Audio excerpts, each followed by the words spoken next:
Good evening, everybody. My name is Katia Simeonova, and I'm manager of the Transparency Framework subprogram within Mitigation, Data and Analysis program of the UNFCCC Secretariat. It's a pleasure to have you with us this evening, especially in this late hour, but I expect that you have really a keen interest to learn from experiences with the existing MRV system as a foundation for what now parties are building in the context of the Paris Agreement.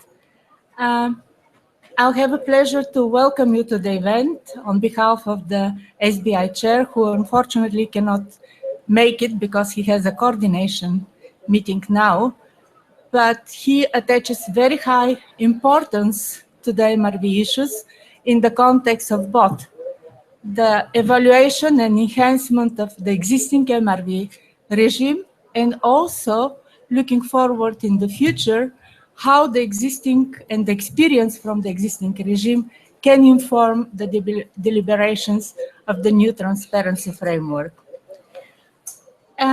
We are quite pleased to inform you that so far, in terms of the implementation of the existing MRV arrangements, we have made, together with parties, of course, or parties have made quite impressive progress. Developed countries have quite well-established and mature MRV system, but it's also encouraging to see that developing countries are really working hard in terms of preparation and submission of their biennial update reports. And so far we have 34 reports submitted. Most of these reports have went already through the cycle of the technical analysis. And we had already in the summer the first ever facilitative sharing of views. And we are opening tomorrow the next facilitative sharing of views. So I hope to see you at this event tomorrow. But in terms of the expectations for this particular event, I wanted, first of all, to provide you with a snapshot of the key elements of the existing MRV system so that you could see better how experiences of the different elements of this system could inform the future considerations. Okay.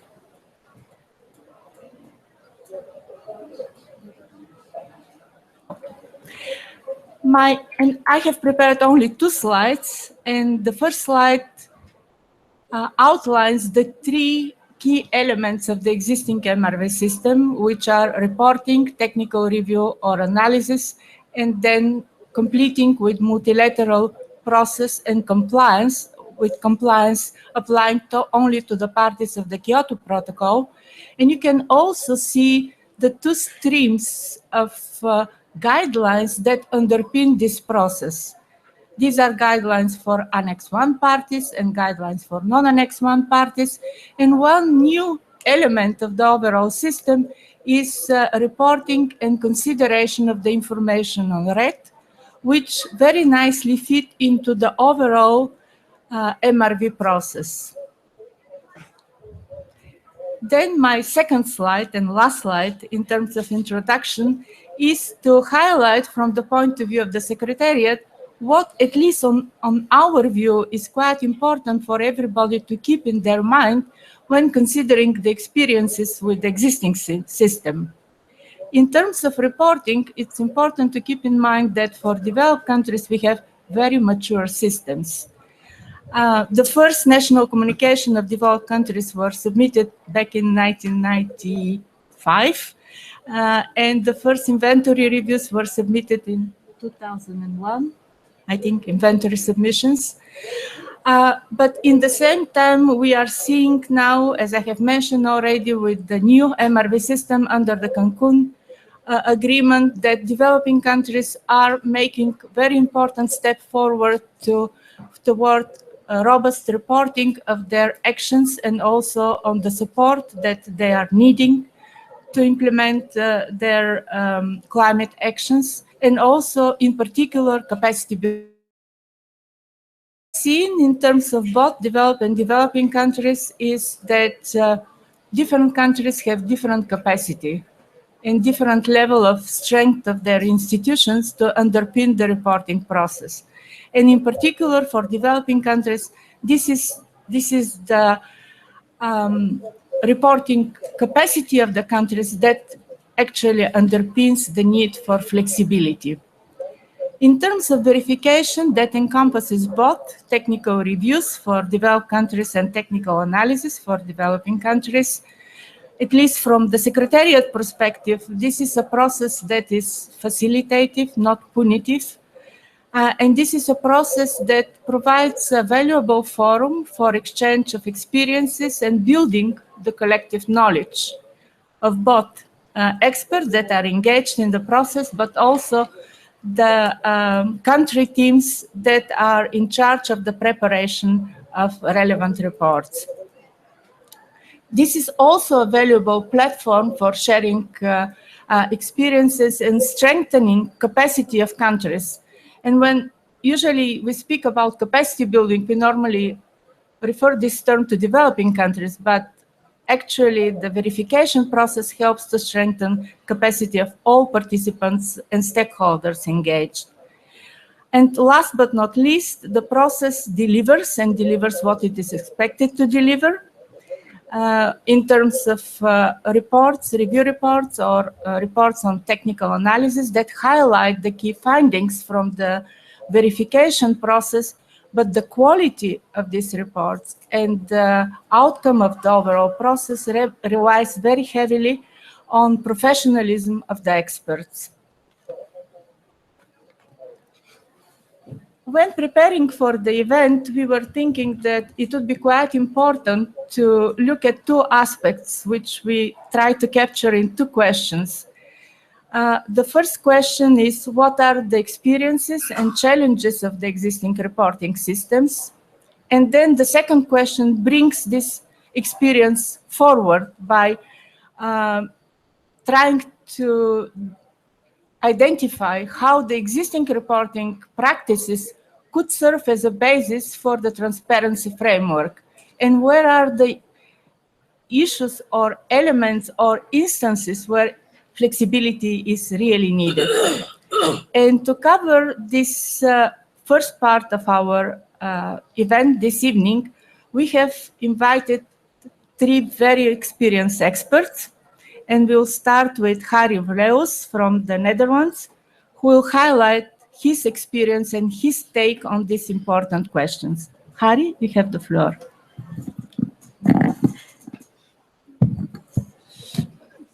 Thank you, Katja, and welcome everybody. It's always a challenge if you get those questions and summarize rather shortly in 2 slides, main experience and challenges.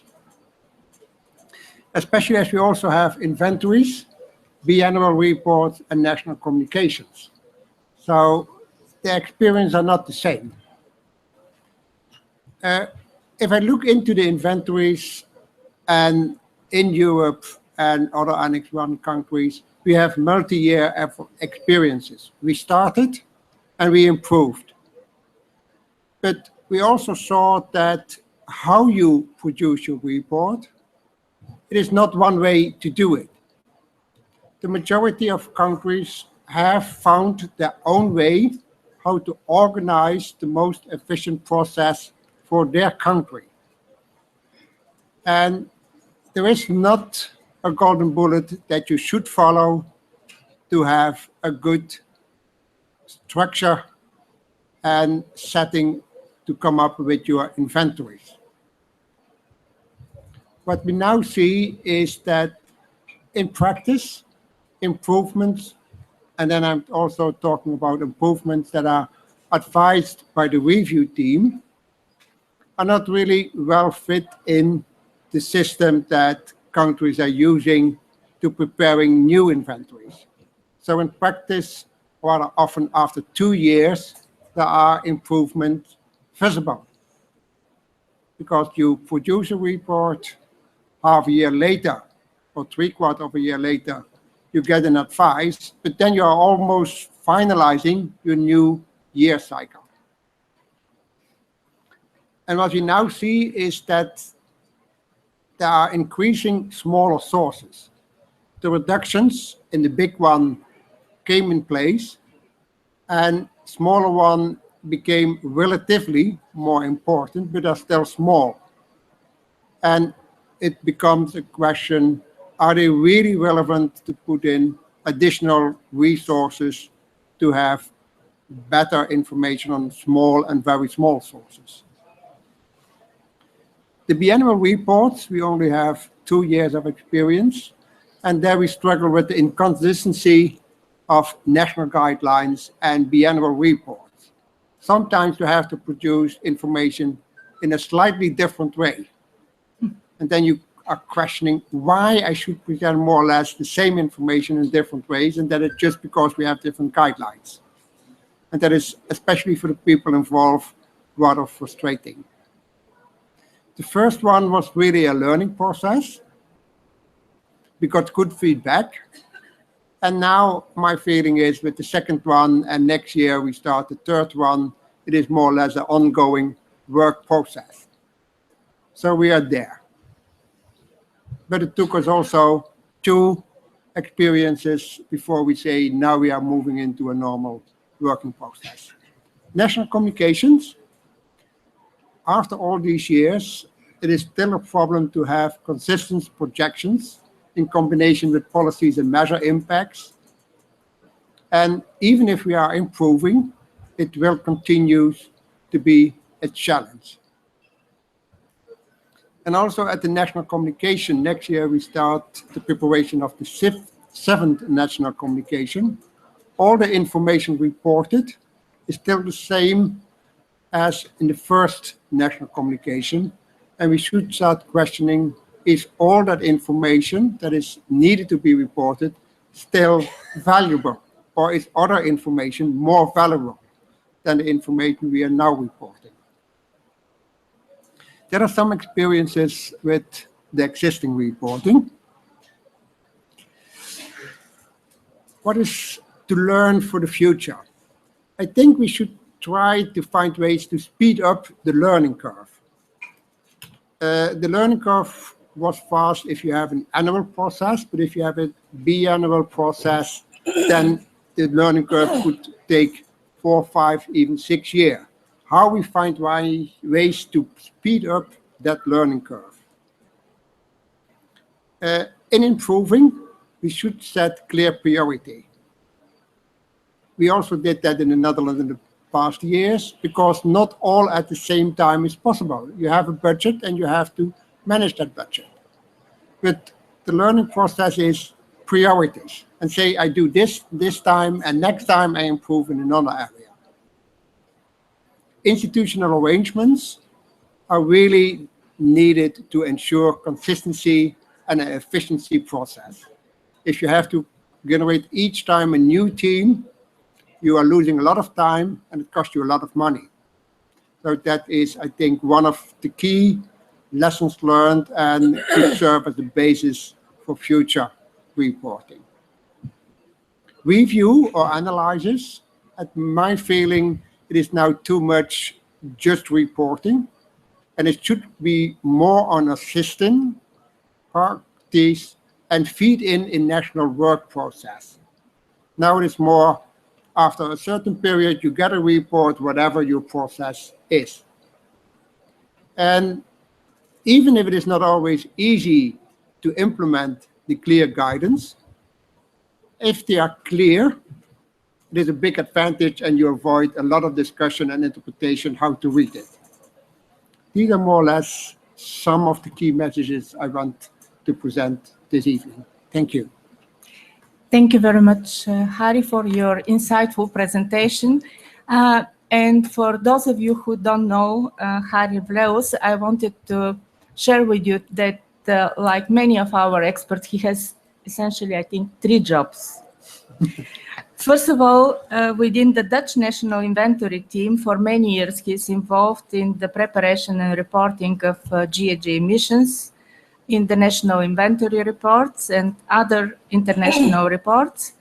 He is also lead reviewer within the UNFCCC for GHG inventories, for the BURs and for BRs. And on top of that, he is also a member of the Dutch delegation, and he is part of the EU negotiation team that deals with the MRV issues and broader transparency issues. And our next distinguished speaker has approximately the same profile. He leads the South Africa compilation of GHG inventory team, BURs and national communications. He's part of the African group participation in the UNFCCC negotiations on transparency on action and support. So Brian has a little bit broader portfolio. Brother, you have the floor. Thanks, Katia, and good evening, colleagues. I thought let me talk a little bit about our experiences when it comes to reporting. My comments are focused mainly on the BUR, so I've decided not to talk about the national communications part. And on our experiences, I've got 4 bullet points. The first one talks to institutional arrangements, as Harry had talked about. For us, domestically, what we experienced was to understand better the readiness excuse me, of different institutions to support the compilation of the BUR. So working with Department of Agriculture, working with National Treasury, working with Department of Science and Technology, we got a sense of their level of readiness to partner with us in the compilation process. The second point is, as we were doing that exercise, we learned the significance or the value of having clear institutional arrangements. We now know that it is important to have some level of formal institutional arrangements to simplify the process of information flows between us as environmental affairs and the information sources. In the absence of the formal, this is the third point, in the absence of the formal institutional arrangements, one of the lessons that we learned is that we had to identify champions in each of these departments. So at National Treasury, we had to identify 1 or 2 people that are willing to go the extra mile to help us in getting the information. This worked to a large extent, but it's not sustainable, we know. But for the first BUR, it did work. For the second BUR, we are in the process of formalizing these MOUs with different institutions.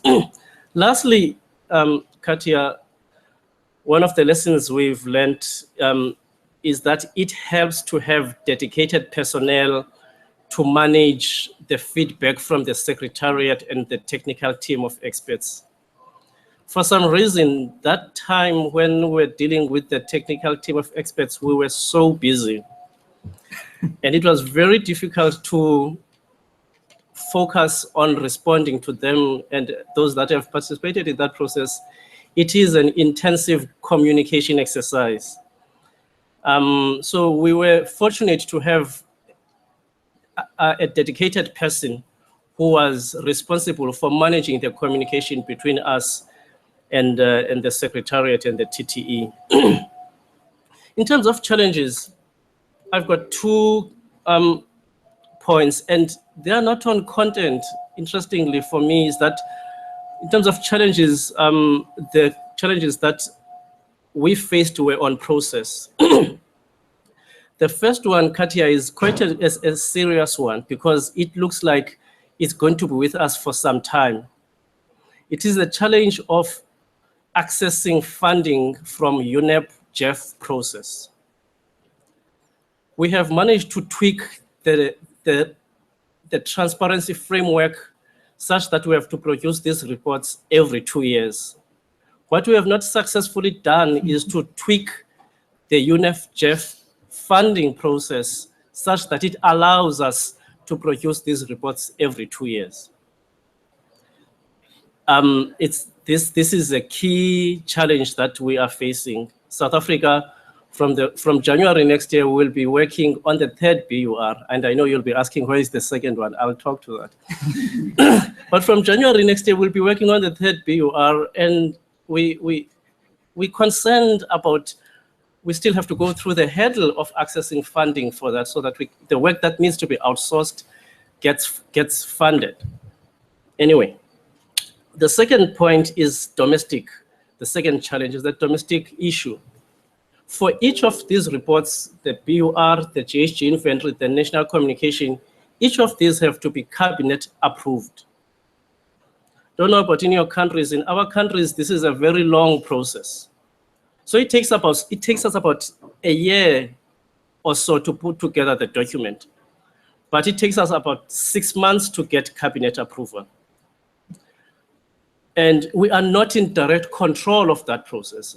There are many steps before you get there. So these are the two key challenges, Katia, that I thought I should mention is the UNEP-GEF timeliness issue in terms of funding. And this is perhaps a peculiar thing for South Africa, is that we have to get these documents approved by the political process. Then the question of how the existing reporting practice could serve as a basis for the new transparency framework, including flexibility. I've got 3 points there, and they are related. One is that from the experience that we have, we are in a better position to identify areas that need to be enhanced, and those areas where we think that perhaps enhancement is not necessary. The second one is that we are in a better position to identify those areas where flexibility is needed, and even going further than identifying the area, but what form of flexibility is needed. So I suspect that we are in a better position to talk concretely based on our experience about where flexibility should manifest itself, and in what form should that flexibility manifest itself. And thirdly is that certainly for the 2nd BUR, it gives us a practice run in tracking the progress in the implementation of our NDCs. We are keen, actually what we've done in the 2nd BUR is to indicate how we intend to track our NDC going forward. So to us, that is helping us in the context of dealing with paragraph 7B of Article 13. Thanks, Katia. Thank you very much, Brian. And last but not least, in this first part of our panel, we have also Giacomo Grassi. We invited Giacomo not only because he's one of the most experienced participants in the MRV system under the UNFCCC, but also because we felt that any discussion on reporting issues in the UNFCCC context would be incomplete if we don't allocate special attention to the land use change and forestry issues, also known as LULUCF. And Giacomo is working at the Joint Research Center of the European Commission. He coordinates the reporting of LULUCF sector of the EU GHG inventory, so quite a challenging task. He provides also technical and scientific support to land-related negotiations. And specifically under the UNFCCC, he reviews GHG inventories and is active participant in the RED Plus assessment submissions. He was also coordinating lead author of the IPCC revised 2013 Kyoto Protocol supplement, which again zooms heavily on the LULUCF issues. Giacomo, you have the floor. Thank you very much. Good evening to everybody. In discussing greenhouse gas inventory, we should never forget that they really represent the backbone of any climate policy, because they really allow to build mutual trust and confidence in any progress made by parties. Here, I will try to address this issue briefly in the three main work streams of reporting, so the convention, KP, and RED. So under the convention, it could be said that the reporting is nearly mature for most one country. I'm focusing mainly, as Katja said, on LULUCF reporting. Still is in the learning phase for most developing countries. But you should not conclude from that developed countries are necessarily better than developing ones. The only difference is that they started before developing ones. And just to give a sense of that, this graph shows how the completeness in reporting important land uses improved in the coming years. This is only part of the story, because within each land use, in last years, what improved a lot is also the reporting of carbon pools. Till a few years ago, for example, in forest land, also developed countries reported only biomass. Now more and more countries report other pools like dead organic matter and soil. The graph on the right shows the recalculation. These are the totals for LULUCF for all under one country. The recalculation in the last 7 or 8 greenhouse gas inventory. You see quite big changes over time. These changes reflect improvements and reflect an increased coverage of categories, which is mainly driven by the review process, which for the under one country has been a rather effective review process. Not all is good, of course. There are still challenges. For developed countries, open challenges are land representation. Constructing an annual land use change matrix is still a main challenge for developed countries. Reporting carbon stock change in soil is also a challenge, and also verification is a challenge. With the term verification, we may mean two different things. In a broad meaning, verification means the review process, and this will be mainly addressed in the second part of this event. Here, with verification, mean what IPCC call verification activity, which means essentially compare the estimates of greenhouse inventory with totally or partially independent estimates. This is suggested by IPCC as a way to improve scientific understanding and to get more confidence on overall trends.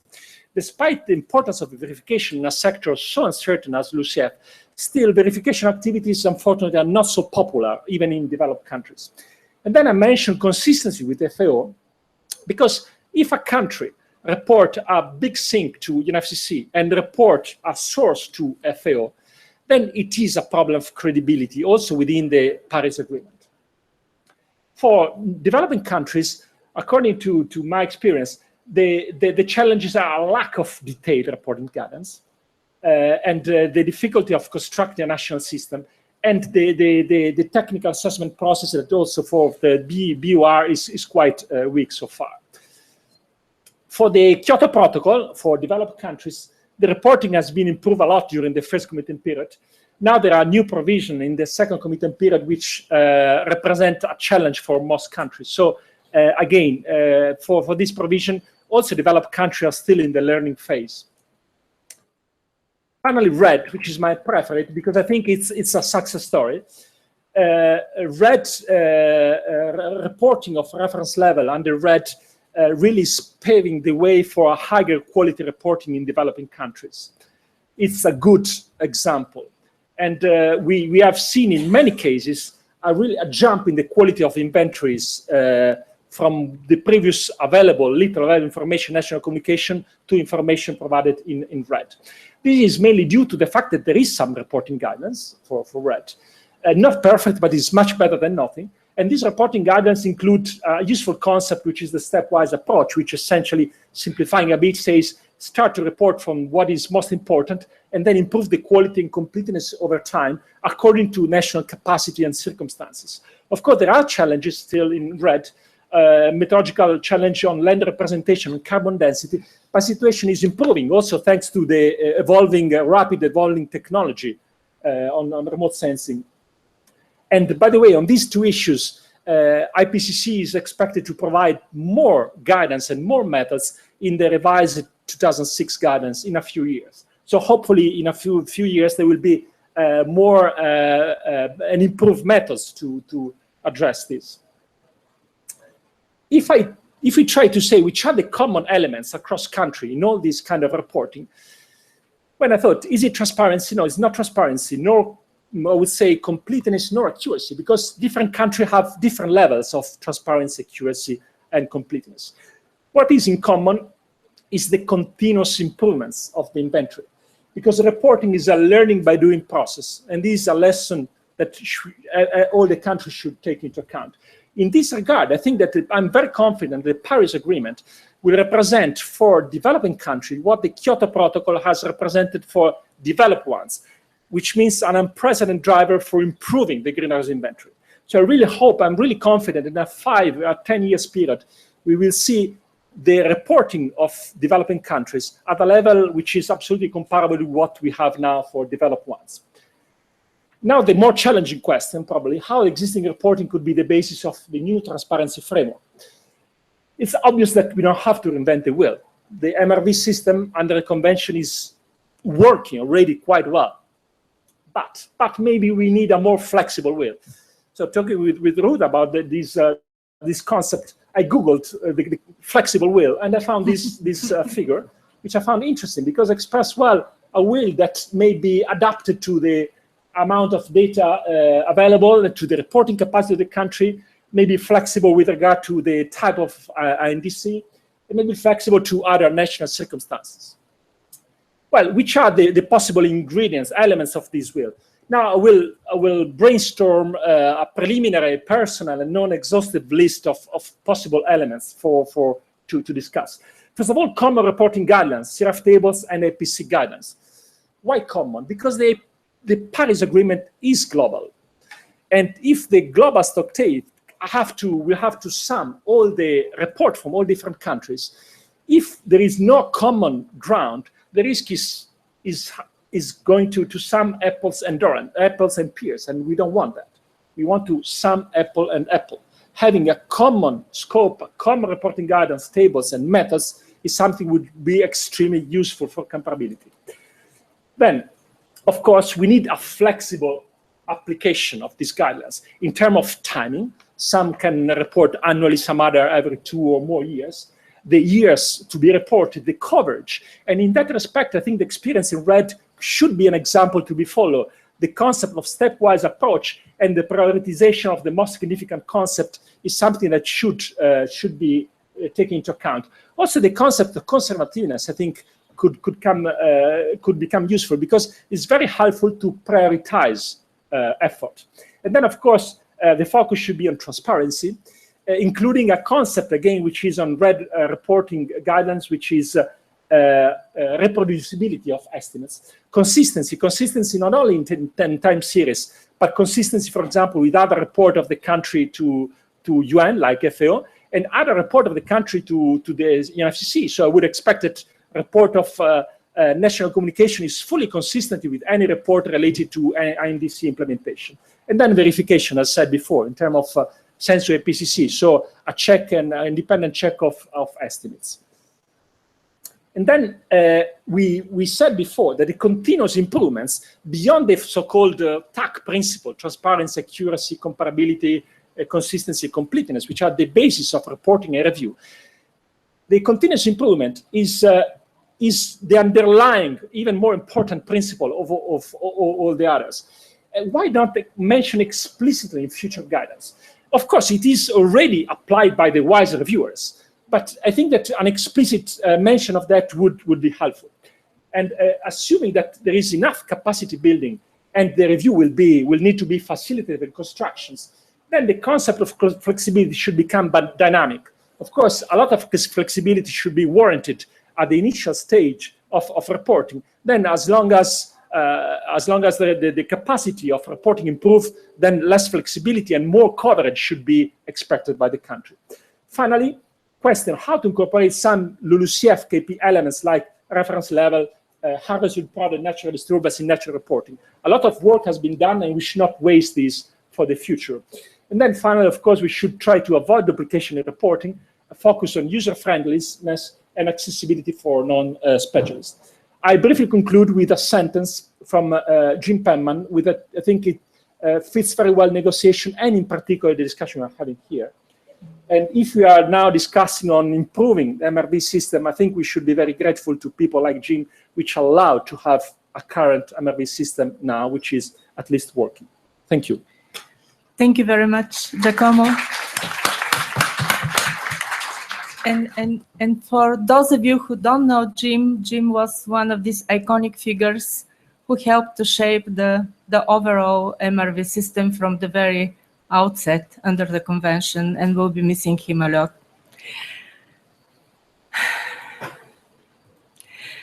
Now I would like to open the floor for some questions to our presenters. They provided a lot of insightful ideas and messages that we can very creatively take forward when we move our discussion on the transparency framework and modalities, procedures, and guidelines. The floor is yours. We have very short time, so don't be shy.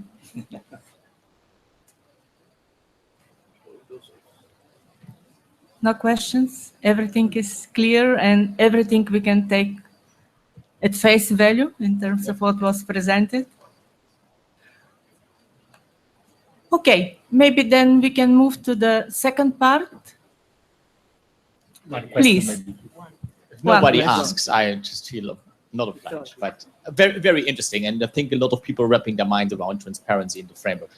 I would just like to ask the presenters more generically. So what, and maybe it's written in the Paris Agreement, but I still trying to wrap my mind around it. So what are the objectives of enhancing transparency? What are we actually trying to, if you do the things that have been proposed, for example, by Giacomo, which has been put out, what is the objective there? What are we trying to do at the end with that?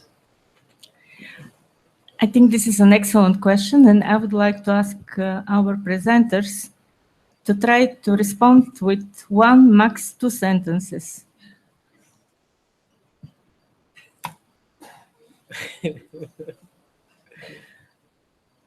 Okay.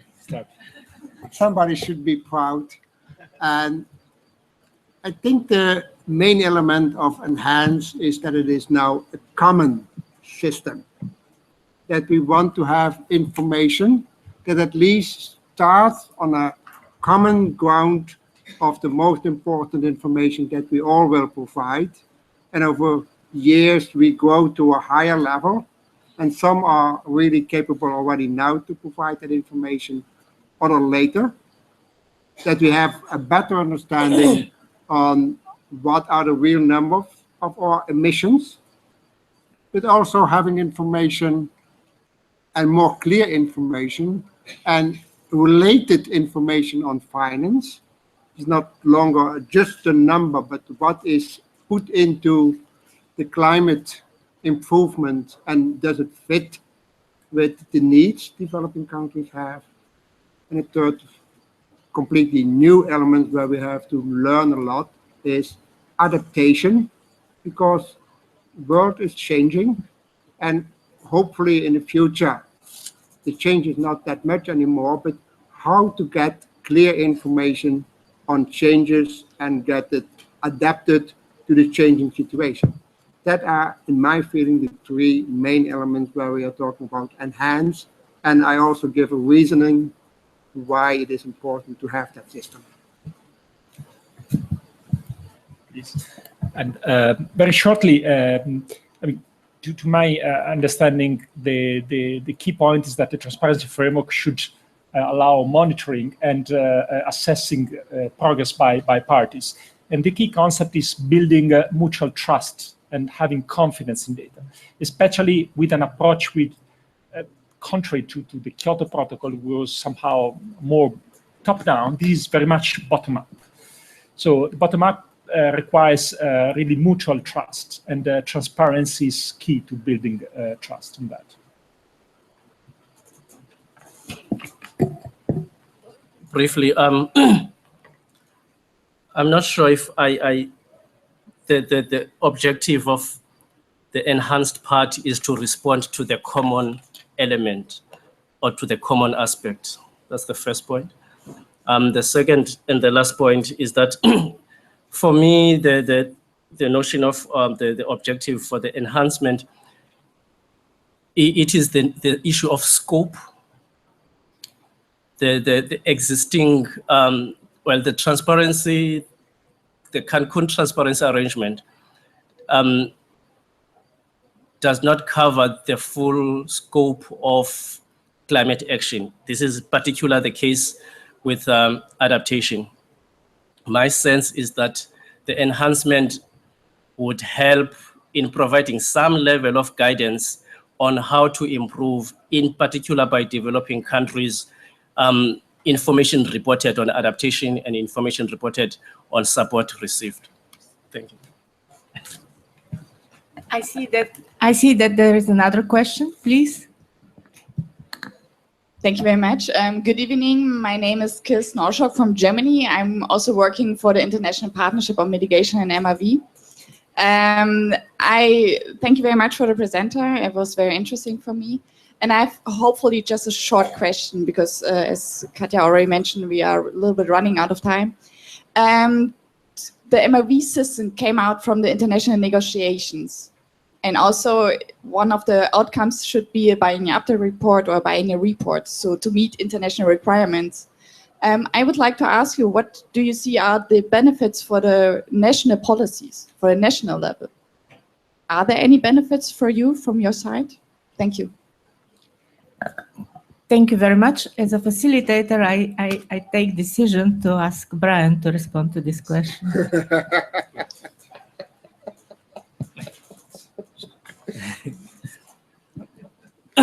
The most obvious benefit for us has been awareness. Putting together our first BUR allowed us to interact with a set of community that we would otherwise not talk climate change issues with. So we were able to talk with executive mayors of metros to the premiers of provinces. We were able to communicate with the portfolio committee of environmental affairs. And that to us is very useful, the awareness, but also hoping that in the next iterations, they will also be willing to make use of some of the information that we reported that we report in these documents.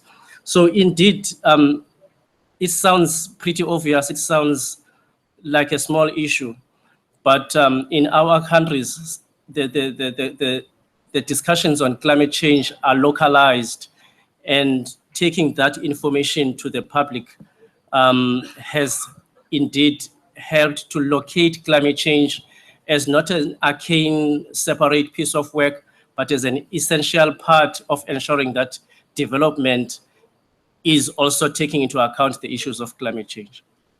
Thank you very much. I see that there are many more questions, but my suggestion is to take just one more and then to keep the rest for the second part of the presentation, which I promise will be equally interesting, if not more interesting.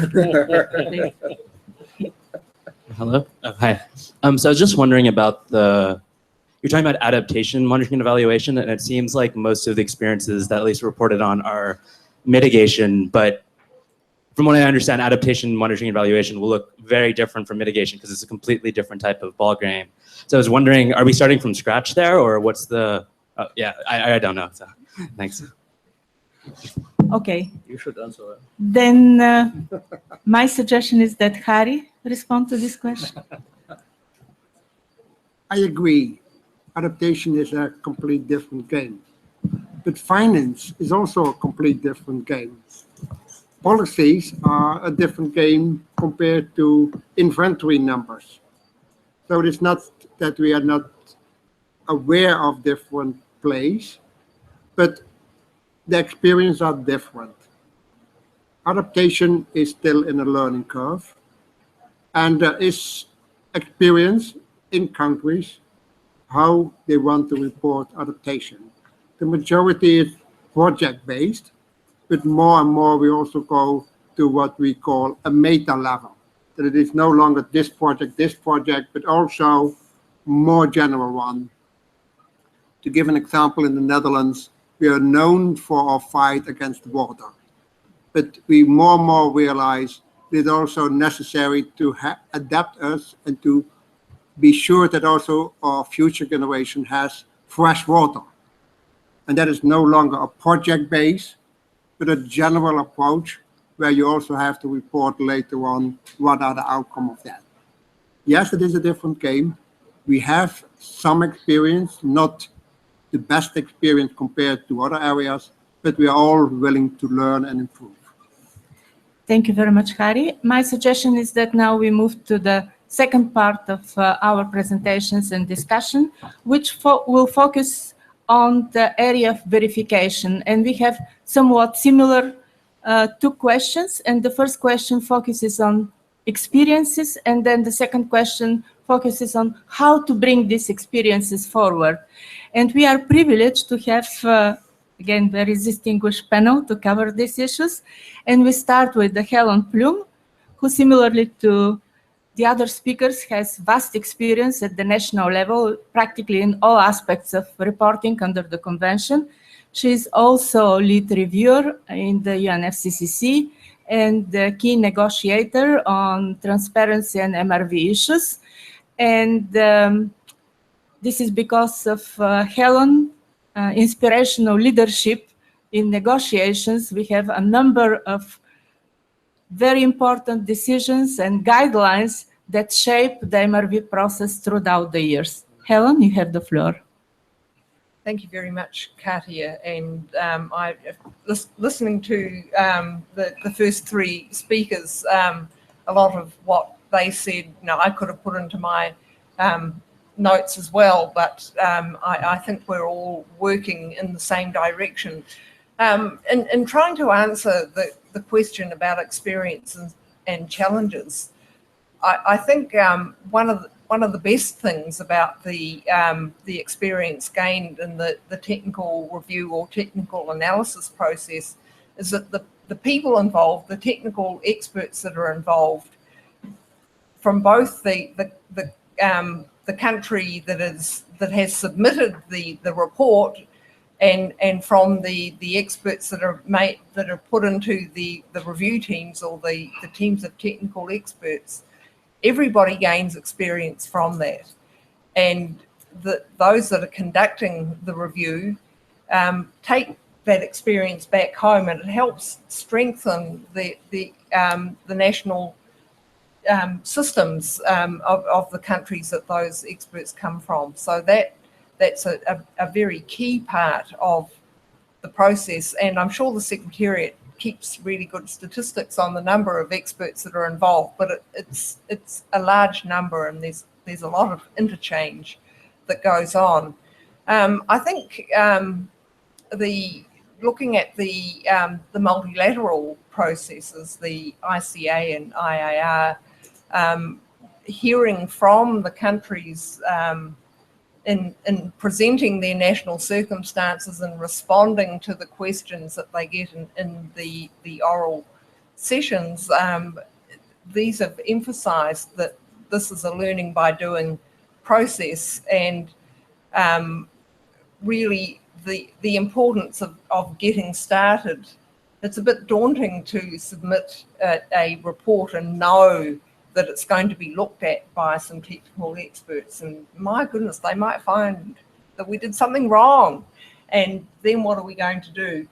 But it isn't about finding things that are wrong. Of course, we all make mistakes, but we need the review process is something that can be made good use of, and that the experts are there not to criticize, but they're actually there to help.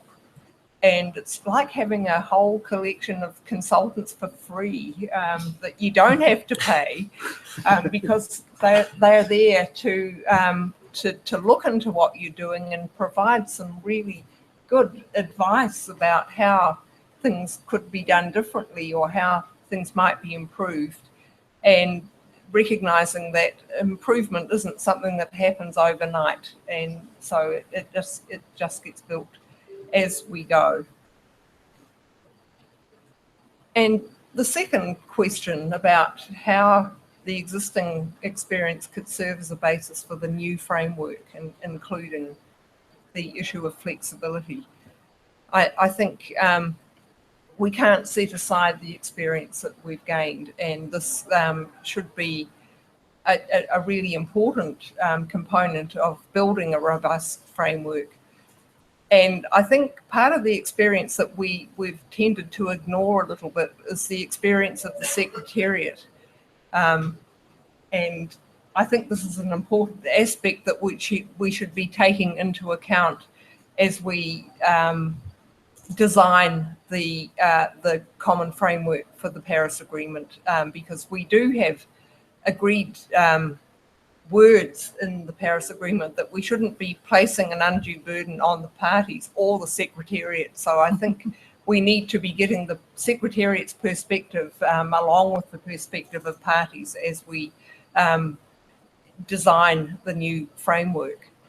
Another important aspect of the current system is the flexibility that exists for having a range of different review formats. And at the moment, we have we can have desk reviews, which are where the experts sit in their own country, and they conduct the review in isolation from the rest of the experts, except that they're all hooked up via electronic means, but they don't sit beside them.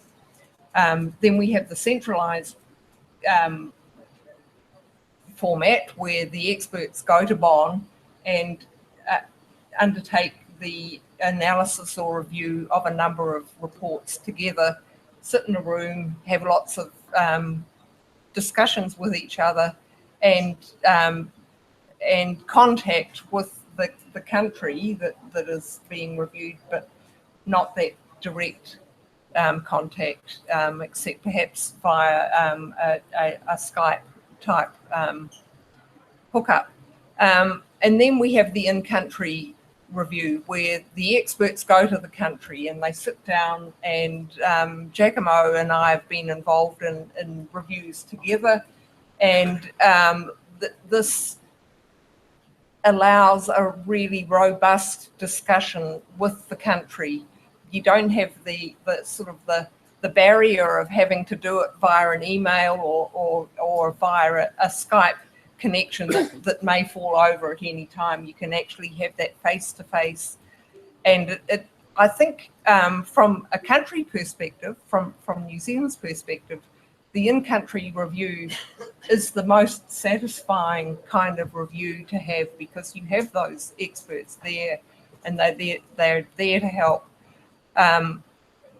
So I think I know that in-country reviews are a bit of I'd say a luxury in a way, that it's not something that can be done every year, but I think the new system should retain the option of having in-country reviews, because in getting countries on the path towards robust reporting, having that in-country review option, I think, is incredibly valuable. And I know that it might be a little bit contradictory to have that, and that we're trying to have an efficient and whatever system, but I think we'd lose something if we didn't have that option to have in-country reviews on some kind of not every year, but maybe every once in a while, and maybe they can be voluntary and only for parties that want to have them. But I think we should make an effort to try and provide that kind of interaction. And I think the thing is that these in-country reviews, any review, they're non-threatening, they're facilitative, and provide a great peer-to-peer learning environment. Thank you.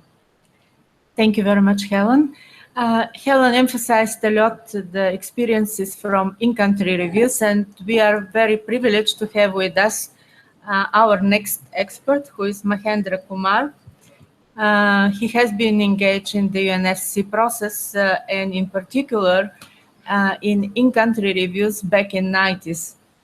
And he participated in a number of reviews of national communications and biennial reports, and now he will provide us with his reflection on the two questions for the second part of our discussion. Mahendra, you have the floor. Yes, thank you, Katya. Good evening, ladies and gentlemen. I really have two, I think, key points in relation to the first question on the experience and challenges.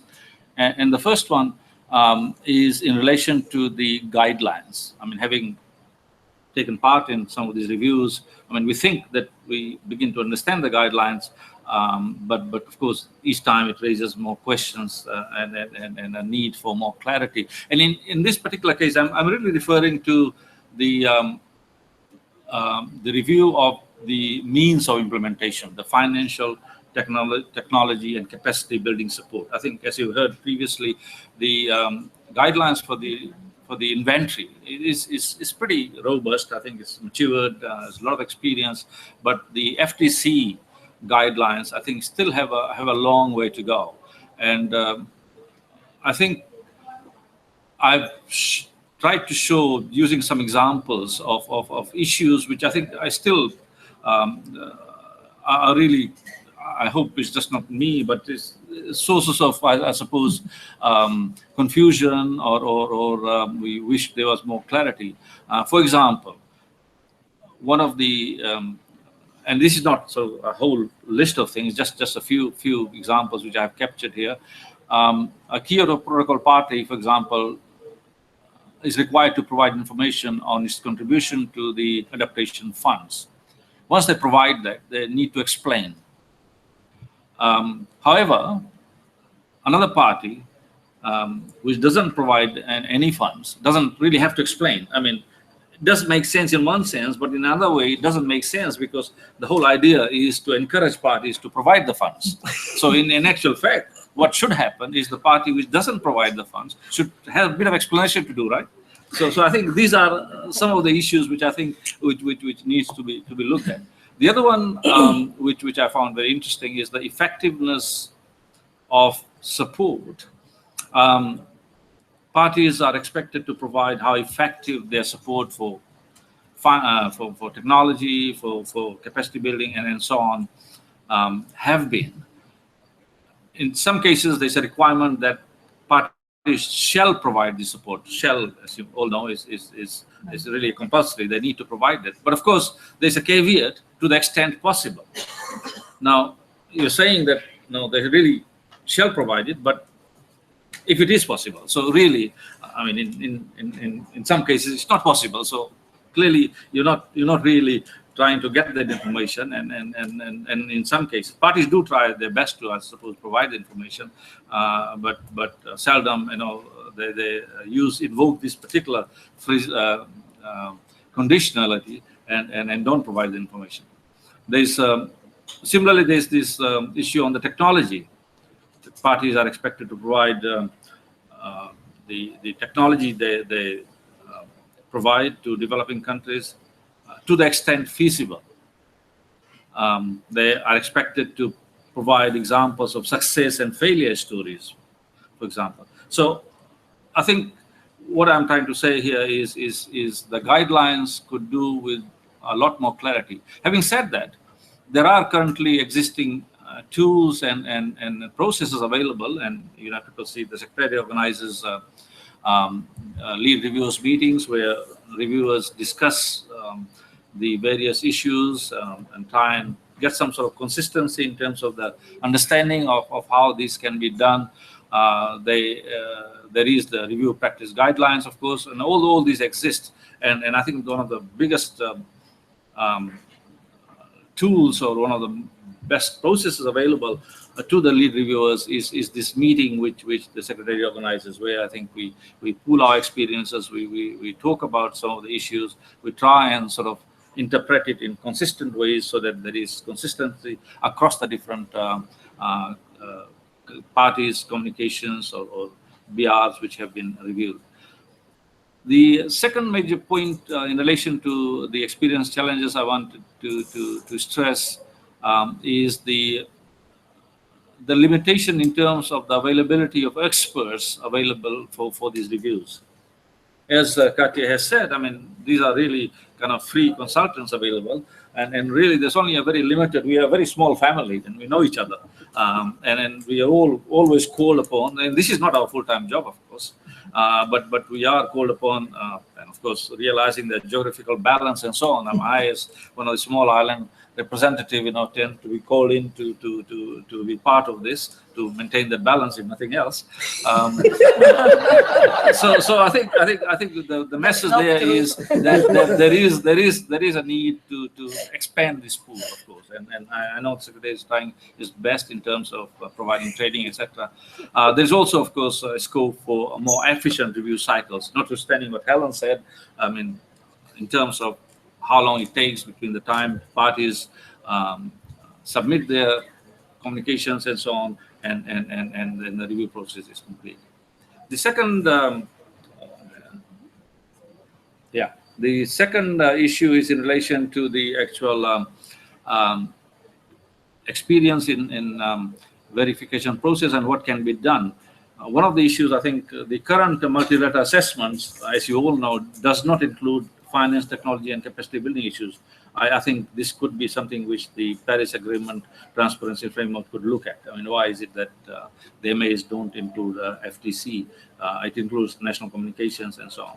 There's also the opportunity for recipient countries to provide information on the finance and technology and capacity building provided. Right now, is the countries which provide these are required to fill out particular tables. There are particular methodologies and then formats, and then I think the similar sort of thing should be available to the recipient countries, which will make the comparability or comparisons a lot more effective, I think.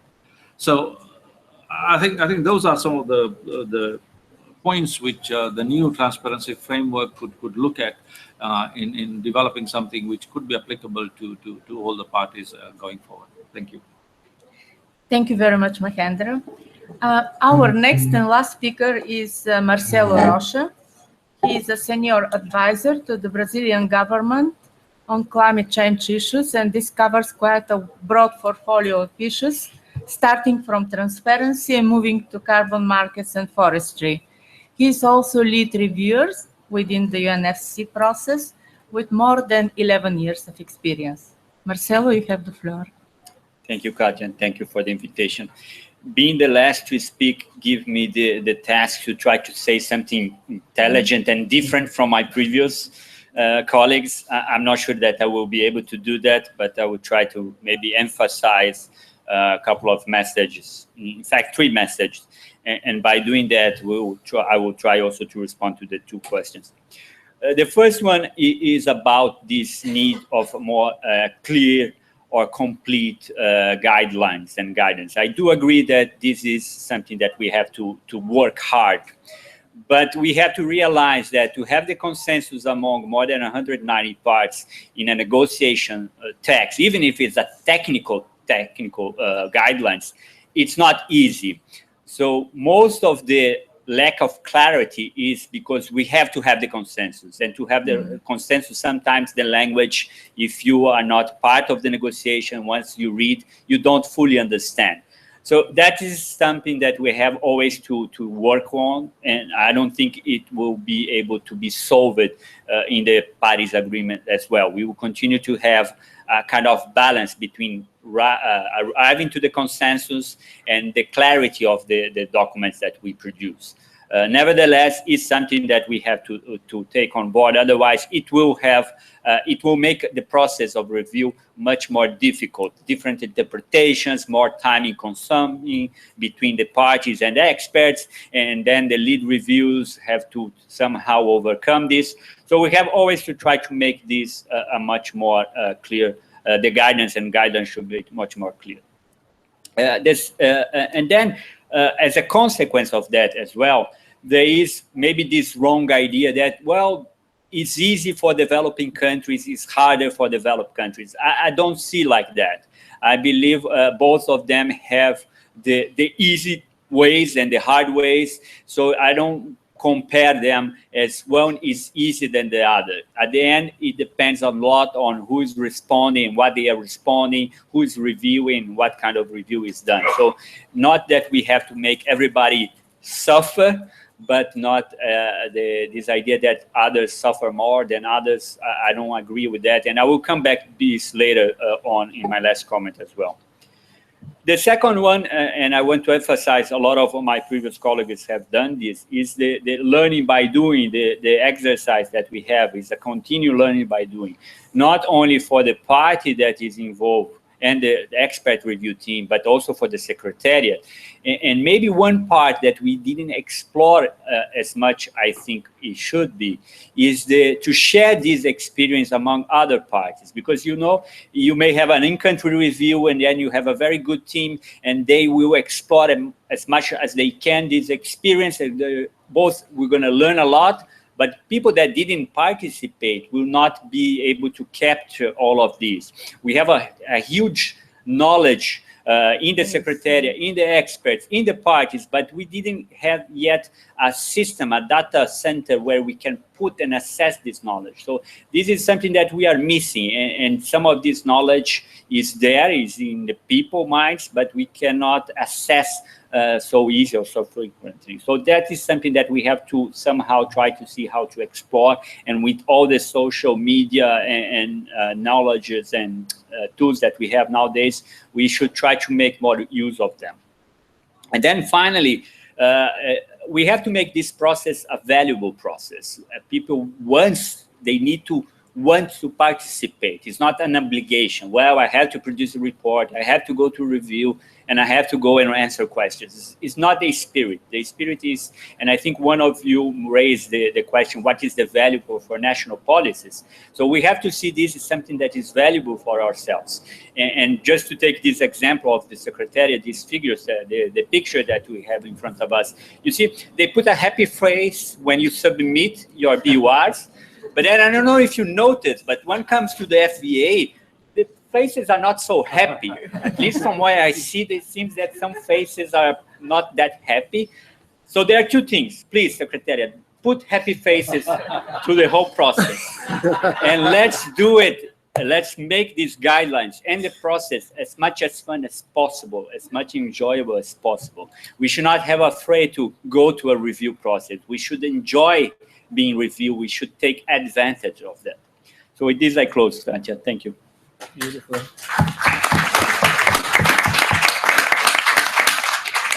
Thank you very much, Marcelo. Now we have time for a couple of questions. Anna, please.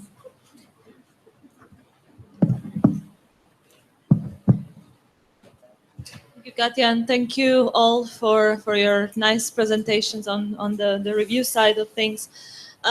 Maybe first question, because we have talked about the review, we have talked about the experiences of review. I guess we have started to have a bit of experience of technical analysis as well, have a bit of experience of ICA, so we shouldn't forget about this. We have a happy face and maybe a sad face, but we really need to really believe that this process of FSB is generating as much experience in countries as the review process for developed countries have given us as developed countries in the past. So it's really an useful experience to have, and I know that tomorrow we have the FSB, so maybe I'll be able to see most of you also there tomorrow morning. I have a couple of questions, maybe, I don't know, to the three panelists. One is on the matter of this small world of the reviewers and what more can be done with the small world of reviewers, because we have, we need to use the same people for multiple processes. It is starting to become very complex with more ICA processes happening, and knowing that the transparency framework will soon kick in, how will this important resource, a human resource, be managed more appropriately? Maybe linked to this, I fully agree that direct interaction with country is the most efficient way of capacity building. So in-country reviews have always been most useful, but they are the most resource intensive.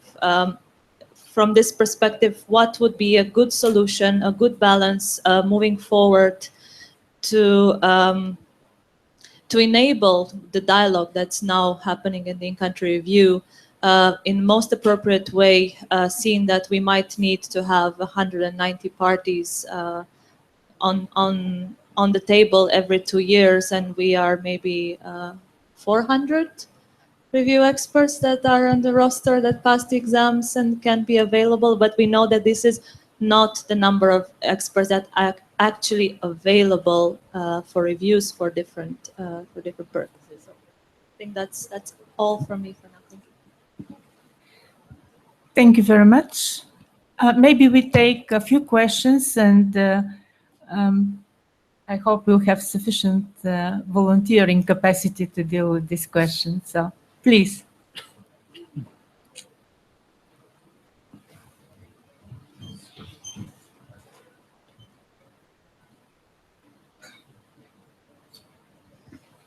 Fawzi Senhashi from Morocco, and I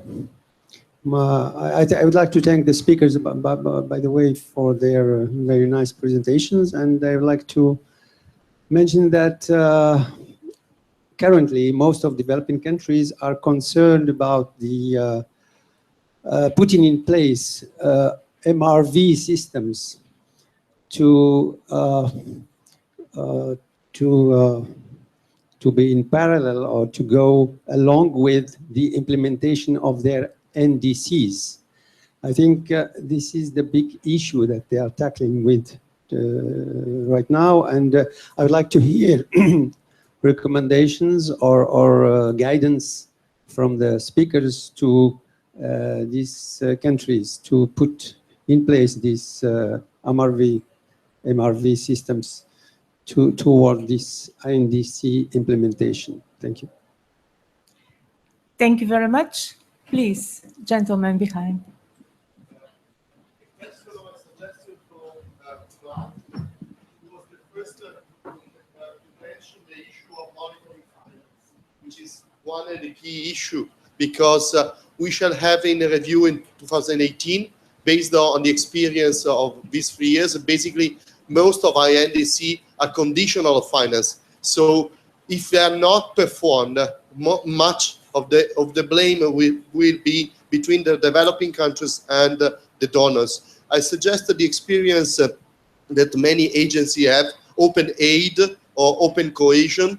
There are internet sites in which several countries, including mine, Italy, provides very detailed information about specific projects, also inside the country, because we have the structural funds of the European Union, so we report on that. And these websites are complemented by the civil society comments on each project. So when it is implemented, somebody gets the tender, there is a comment whether the bike lane was actually performed and how it works. This is a method that allows a project-based approach which allocates correctly the emphasis, and as well it is already running, so it can be extended at no cost, just with an institutional arrangement between the developed countries and the developing countries. Thank you. Thank you very much, and I take this rather as a suggestion than a question, but maybe the panel would reflect on it later on. Please. Werner Betzmigler from the DOE and Independent Entities Association. Question regarding the review process. When it comes to performance-based transfer of climate finance, so do you consider this review process robust enough to substantiate such transfers, as this is, let's say, you told you have varying composition of reviewers with different experiences. So would you see that there is a need for premium reviewers compared to the standard reviewers, or do you have any solution in this regard? Thank you very much. I think we have sufficient number of questions, and I would like to turn to our distinguished panel to pick and choose the questions that they feel fit the best their expertise. And yeah. Okay, I may start maybe with the three first ones and one general comment on finance. Yes, we have not enough reviewers because it's not the number of people you have in roles of expert, but the availability of these people along 1 year. Most of the time, I guess the Secretariat have a lot of invitations that are declined because people are not available, and therefore this is definitely something to consider. And again, if we see this that is beneficial, I guess more people will be interested in participate as reviewers as well, because they will learn from this and they will be able to apply this experience at their own home. So we should incentivize this as a kind of a school. You want to do better reports, make reviewers, become a reviewer. I think that could be one way. And of course, there is the balance between, okay, we cannot always fly 10, 12 people to a country and have 1 week there. So there is always the need to make a balance between the best kind of interactions, but the amount of money that this will consume. So it's something to consider, in particular now that we're going to have 100 and more, well, at least for now, more than 100 parties reporting biannually in the Paris Agreement. So have 50 countries each year to be reviewed once you have all these running biannually. So it's kind of things that we have to consider, the amount of work. And then regarding to the national review system, again, I think is the the same kind of advice. You want to build a very good national system, do review of the other systems. So you're going to learn from the others, and you're going to be able to see good experience, make a network, and so with this, bring this knowledge to your own system. And then a general comment on finance definitely is an area that we have to develop a little bit more. But here are a little bit cautions about where are the limits. I heard somebody mention about the performance of climate change. So there is a limit of what we can and we will review under the Paris Agreement. And this limit is set by the Paris Agreement per se, but also by the political willingness of how far we want people to ask questions. And some questions we know are more sensitive than others. And the ones on the finance side are always more tricky because we are talking about money, and everybody gets nervous when you talk about money. Mahendra? Yeah, thank you, Marcelo.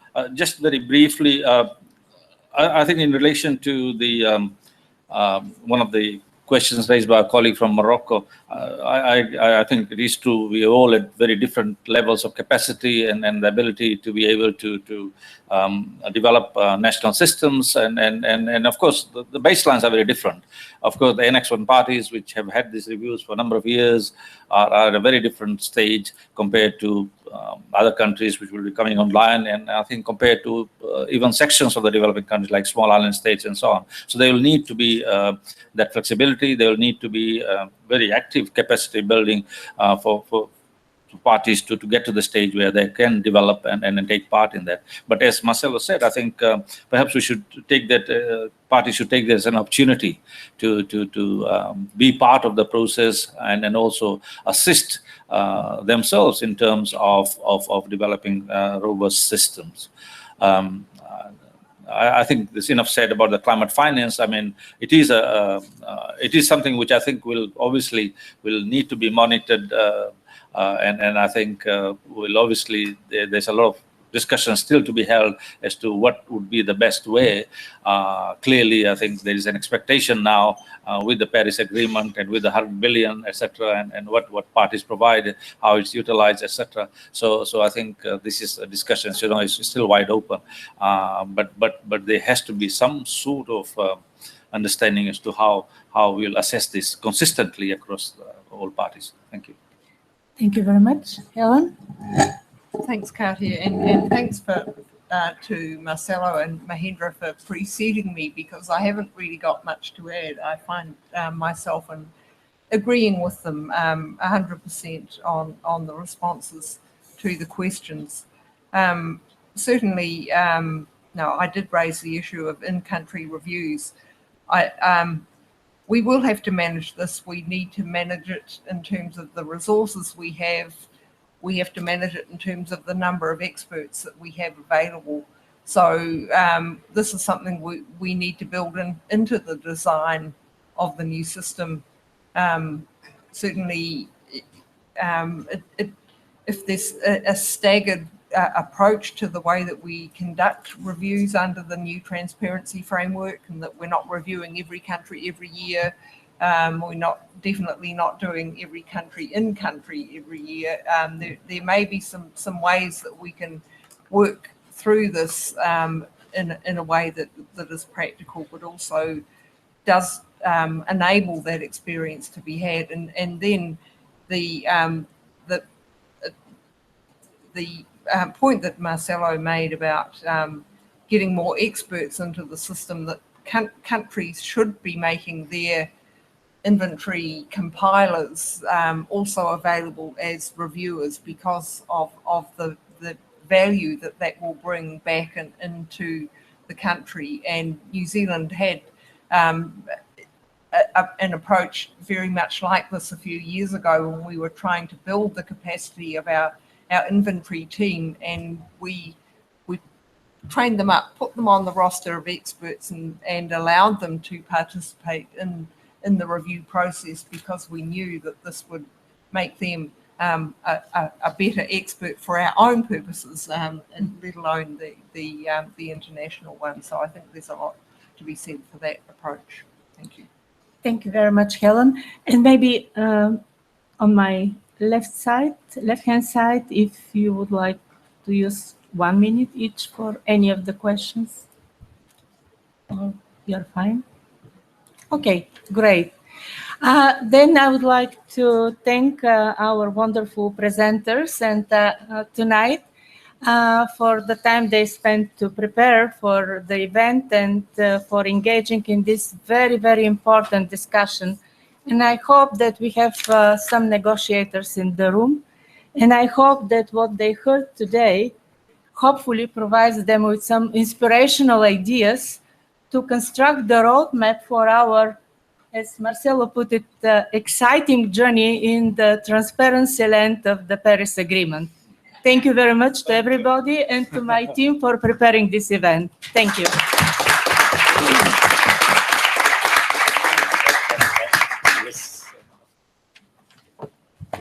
Well, it is exciting. Thank you. Thank you. Great. Didn't enjoy it all. Thank you very much. Thank you. My pleasure. Thank you. Thanks. Thank you. You're very welcome. Thank you. Thanks for bringing Johnny. It was a lovely touch.